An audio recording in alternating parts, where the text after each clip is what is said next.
What you manifest in your mind, you can bring to reality. Boom! What's up, everybody? In this episode, there were some fights. I'm going to talk about them. UFC 228 from Dallas, Texas. Darren Till versus Tyron Woodley for the 170-pound belt. Tyron Woodley looked better than he's looked in. I don't think he's ever looked this good. And performance-wise, very aggressive. Considering his last 3 performances since getting the belt, he definitely fought more like he wanted to win versus not want to lose. And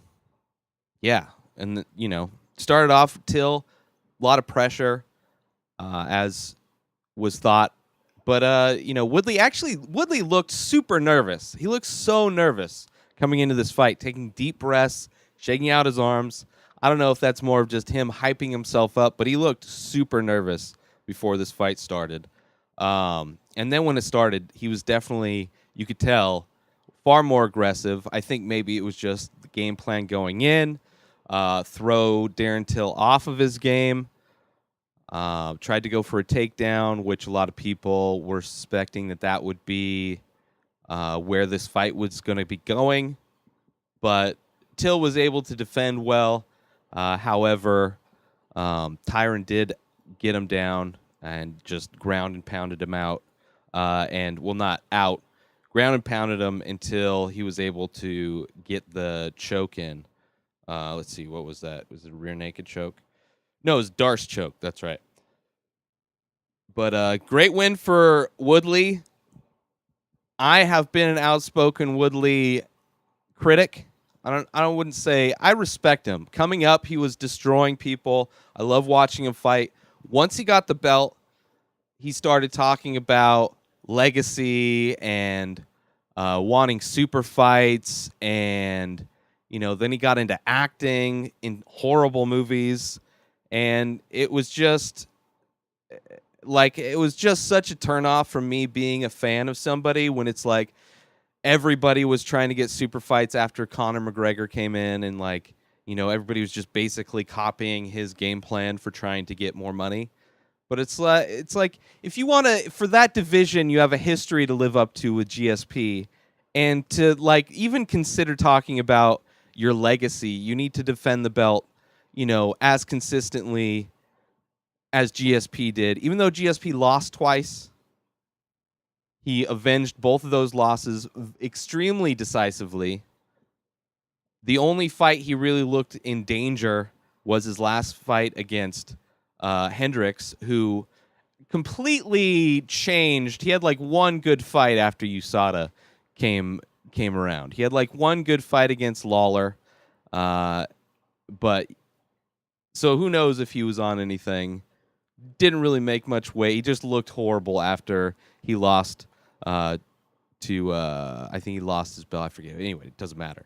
You have a lot. GSP has a huge legacy for you to compete with.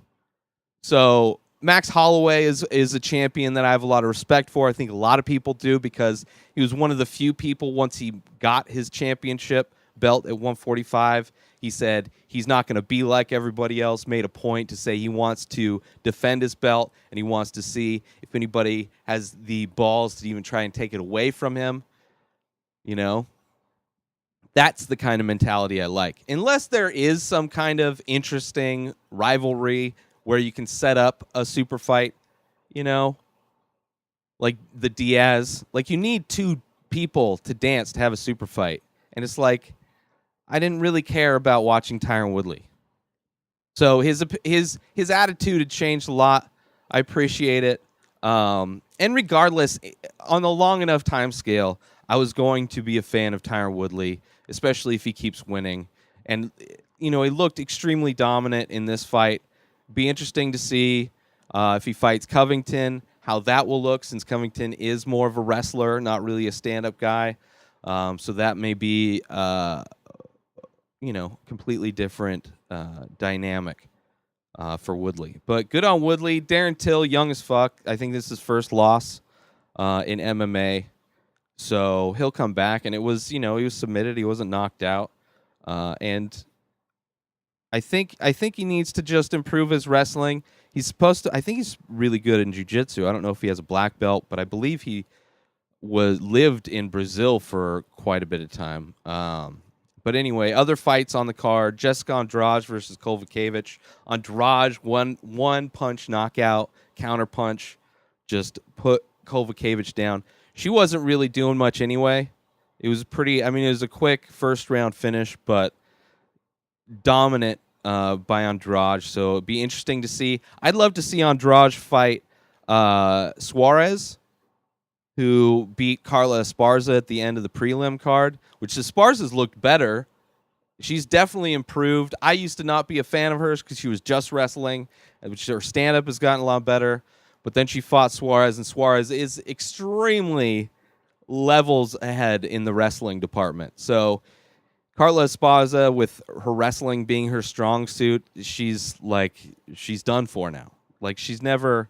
I think it's just, I don't know if she can improve her wrestling to get on that level of Suarez.